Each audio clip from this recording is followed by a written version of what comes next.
Писатель родился в 1870 году в одном из городов Пензенской губернии. Родители писателя были небогатыми дворянами. Отец служил секретарем в суде, а матушка занималась ведением домашнего хозяйства. Судьба распорядилась таким образом, что после того, как Александру исполнился год, его отец скончался.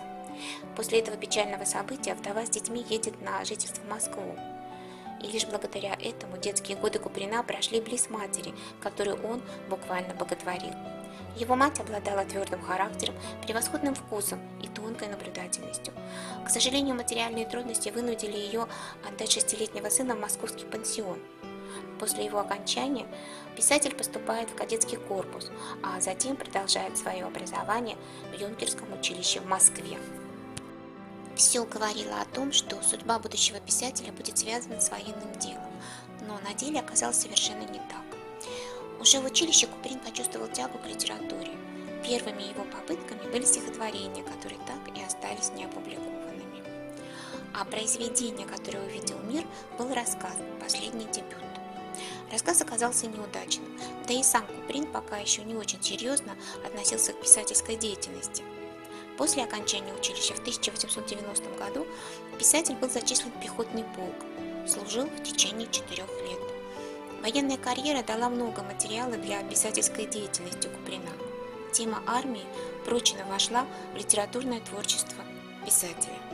Военной службе посвящены такие произведения, как «Прапорщик армейский», «Кадеты», «Поединок», «Юнкера». Образ главного героя в повести «Поединок» автобиографичен. Автор создал его, опираясь на опыт собственной службы. 1894 год ознаменовался для будущего прозаика отставкой от военной службы. В это время будущий прозаик ищет себя. Он много путешествует по стране, пробует писать, и первые опыты становятся удачными. В журналах печатаются некоторые его рассказы. Этот период до 1901 года можно назвать плодотворным периодом литературного творчества Куприна. Им написаны в это время такие произведения, как «Олеся», «Куст сирени», «Чудесный доктор». В России в это время назревают народные беспокойства, обусловленные противостоянием капитализму. Молодой автор творчески реагирует на эти процессы.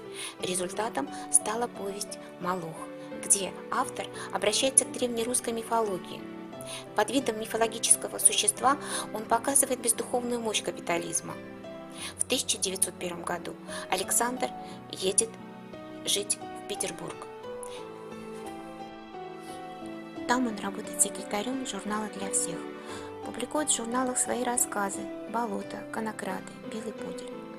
В 1905 году вышло наиболее значительное его произведение «Повесть «Поединок», имевшее большой успех. Его произведения этого времени «События в Севастополе», «Штабс-капитан Рыбников», «Река жизни», «Гамбринус». В 1911 году в творчестве Куприна появляется новая тема – любовь. Он много пишет о любви, и такие его шедевры, как «Суламифь» и «Гранатовый браслет», относятся к самым чистым, самым возвышенным произведениям о любви в русской литературе. Его проза стала заметным явлением в литературе. Революцию писатель не принял. Он не верил в возможность претворения в жизнь коммунистических идеалов, страшился суровых форм революционной борьбы. Перепуганный, растерянный, сбившийся с толку, писатель в 1919 году покинул страну. Почти 20 лет Александр Иванович живет во Франции и плодотворно работает.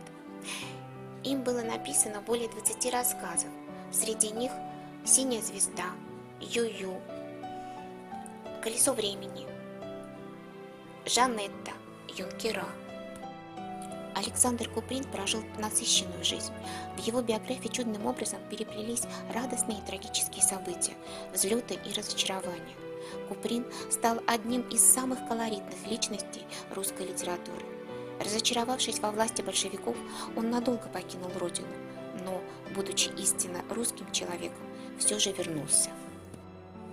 Он оставил после себя большое творческое наследие. Его произведения живы и будут жить еще долго, находя отклики в сердцах новых поколений читателей. Читайте и перечитывайте снова и снова замечательные произведения писателя-реалиста Александра Ивановича Куприна.